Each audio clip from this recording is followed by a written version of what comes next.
स्वच्छता। बिहार और छठ अपने आप में दो बड़ी बातें हैं।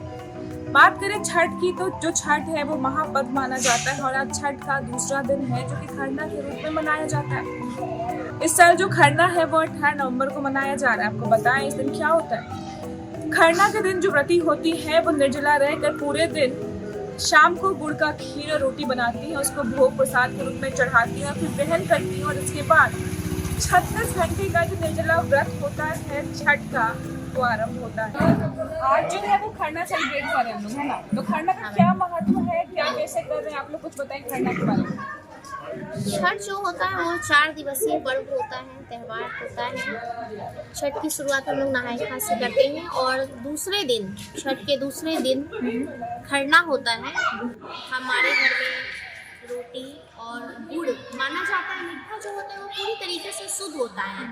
छठ पर्व जो है वो शुद्धता का प्रतीक है। आजकल हम लोग धीरे धीरे अशुद्धि की ओर भाग रहे हैं। इसमें आपको हर तरीके से शुद्धता लाना है। जैसे कि मिट्टी का जो चूल्हा होता है, मिट्टी का चूल्हा महिलाएं जो हैं वो अपने घर में खुद से तैयार करती हैं।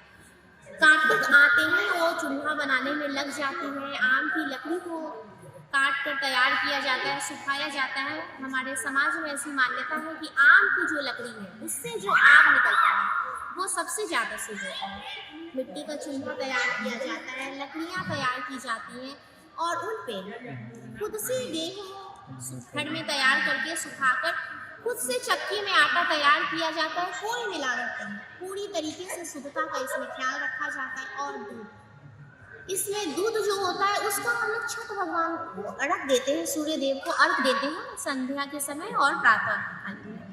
इसलिए दूध का उपयोग अभी रात को नहीं किया जाता है। इसमें जल और मीठा डालकर हम लोग खीर तैयार करते हैं।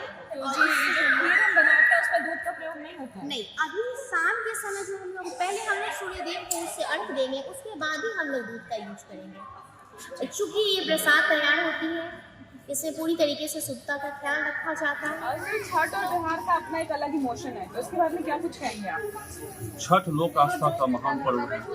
यह प्रकृति के संरक्षण का पर्व है और यह पर्व बिहार में बहुत ही लोकप्रिय है और यह हमें बहुत ही संदेश देता है। परिवार के लोग एक जगह जुटते हैं और एक गेट टुगेदर की भावना रहती है। दरअसल देखा जाए तो यह पर्वों का ही त्यौहार है। यह पर्व धनतेरस से शुरू होता है, फिर नरक चतुर्दशी है, फिर दीपावली है, फिर गोवर्धन पूजा है, फिर भैया दूज है और फिर छठ के पर्व में हम सभी लोग एक जगह, सारे परिवार के लोग देश विदेश से आते हैं और यह पर्व हमारी परंपराओं से जुड़ा हुआ है। सबसे महत्वपूर्ण बात है कि इस पर्व में ना कोई पुरोहित है, ना कोई पंडित हैं। हम प्रकृति से डायरेक्ट टच में रहते हैं और प्रकृति की पूजा करते हैं। सूर्य जिससे ये सारा संसार चलायमान है, जो गतिशीलता है, जो हम ऊर्जा पाते हैं, अतः यह प्रकृति का पर्व है, ये लोक आस्था का पर्व है और इस पर्व को हम दिल से मनाएं, खुश रहें और प्रकृति के प्रति जो हमारी जो भावना है वो बलवती हो, इसके संरक्षण को हम ध्यान दें। सर आज जो छठ का वो दूसरा दिन है ना। पहला दिन जो है वो नहाय खाय के रूप में मनाया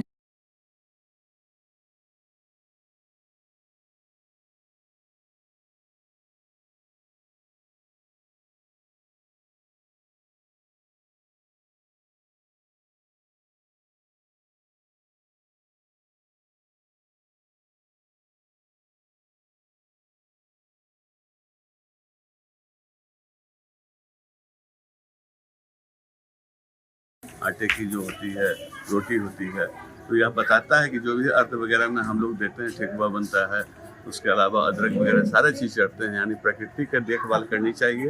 प्रकृति हमारे बहुत महत्व है। इसी के साथ साथ इसमें सूर्य की भी पूजा की जाती है।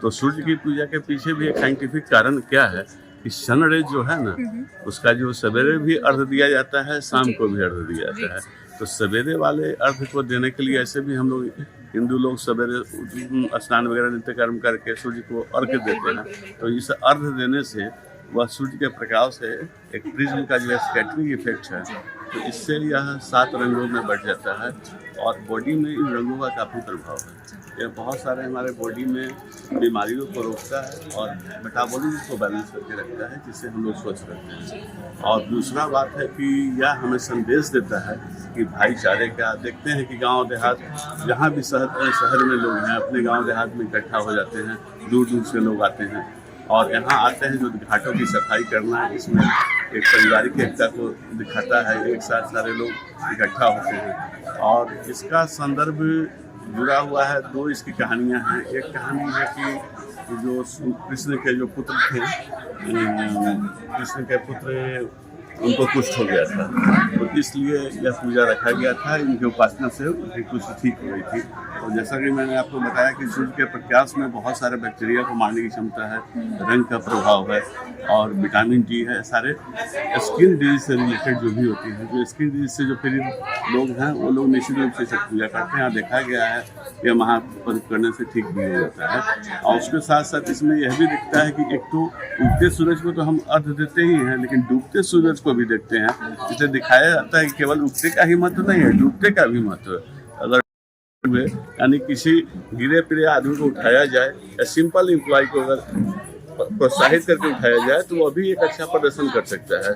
तो यह हर कई महत्व को बराबर बताता है कि उगते सूर्य हर कहीं के लोगों को हमें सम्मान देना चाहिए, भाईचारे के साथ रहना चाहिए और यही सारी बातें हैं। और एक ऐसा भी पुरानी कहानियाँ हैं कि जब राम ने रावण का वध किया था तो रावण ब्राह्मण था, तो उन्हें ब्रह्म हत्या का भी उनको लग गया था पाप।